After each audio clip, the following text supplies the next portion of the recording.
Okay, we're going to show you a couple stretches that are going to help with you runners out there. Two important muscle groups are going to be the quads, and they're going to be the outside of the shoulders. So we're going to do a stretch for our quads, the stomach muscle group, and then we're going to do a stretch for the shoulders, which is our large intestine muscle group. So we'll start with the quads. We'll lie down on the mat.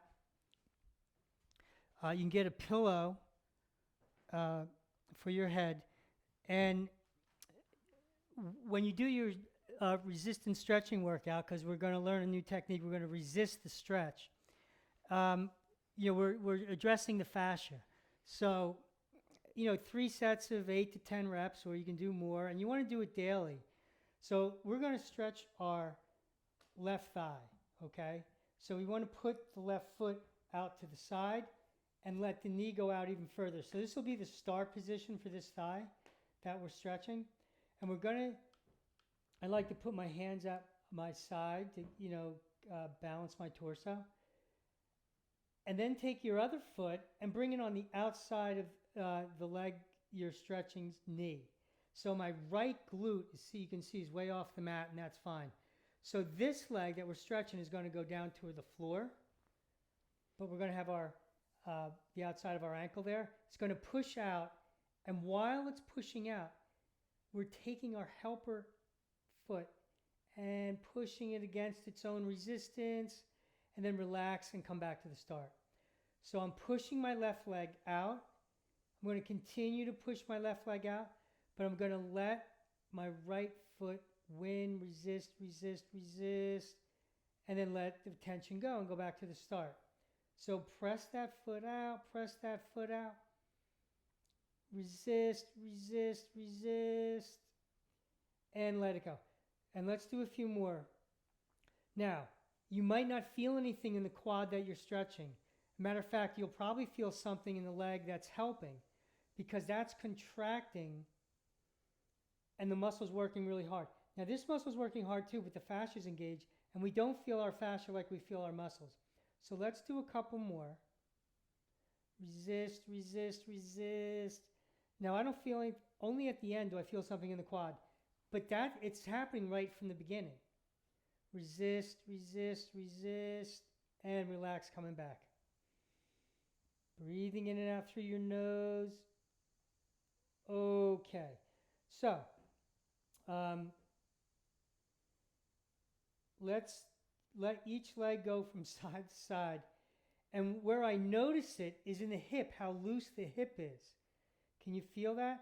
So we're going to roll on over, because we're going to come up to standing to do a stretch for the shoulder. So you want to repeat that on both legs. But if you just check it out and you bring both legs up, you can feel how the other one is a little more effortless. This one, it's a little tighter.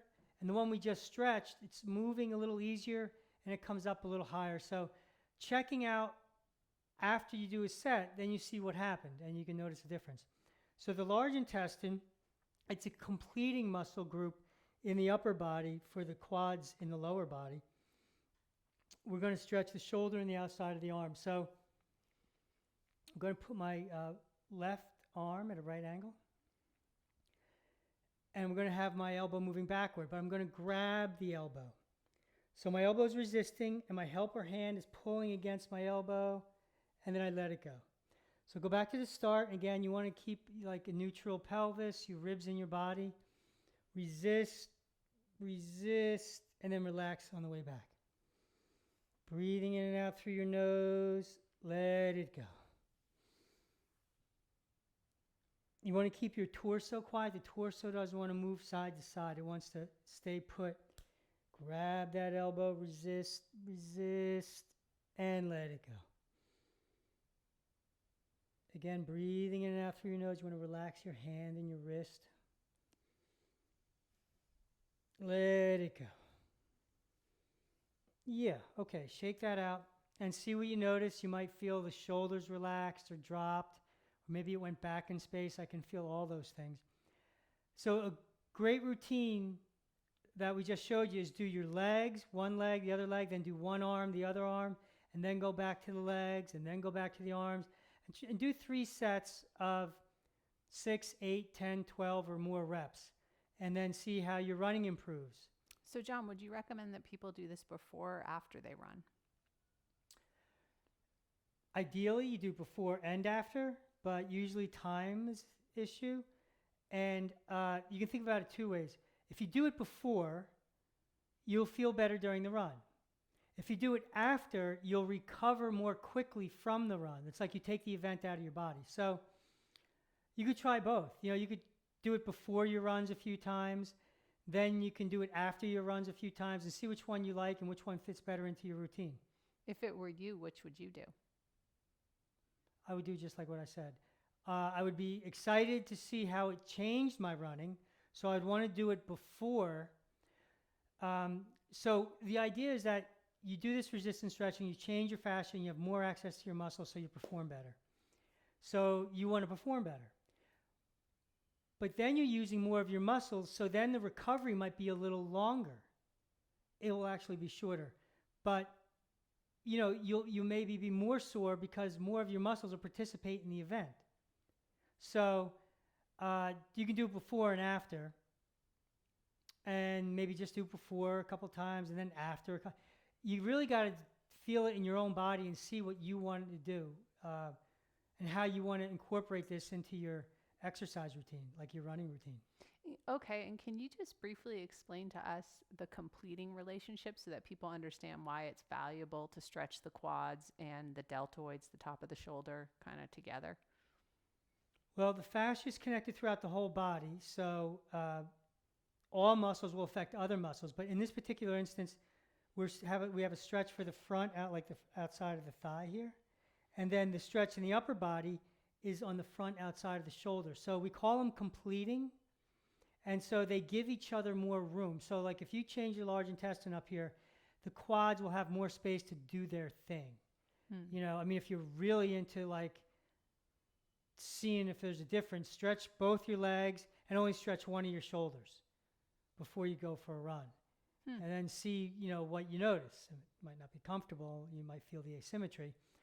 But just this is how we learn about our body, That's really interesting. And so then one other thing, I think that, when everybody thinks of the stretch for running, we all have an image in our mind of the person on the side of the road doing that. Yeah. And so what is that and why would we not recommend it? Well, that's the question. What is it?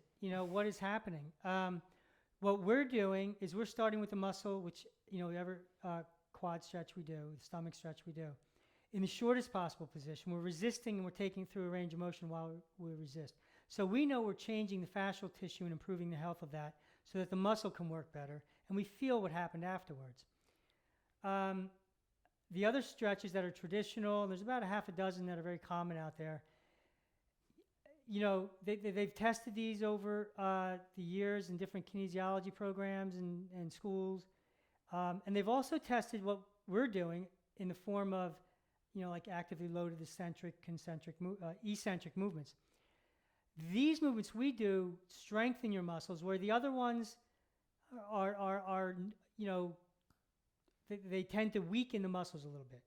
So you should check out and see the resistance stretching versus traditional stretching and see where you perform better.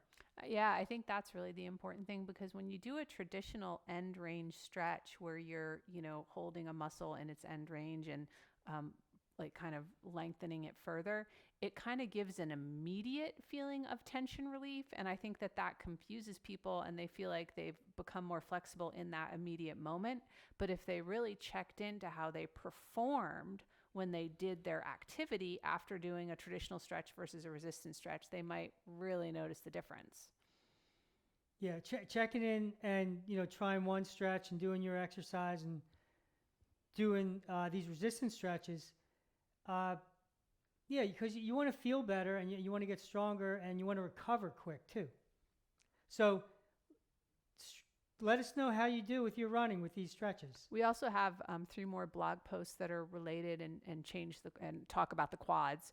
One is has to do with the quads, another is singing, believe it or not, and then a third is allergies. So if you want some more quad stretches and you want to, And some new pairings, check can- out those blogs. and let us know what you think. Thanks.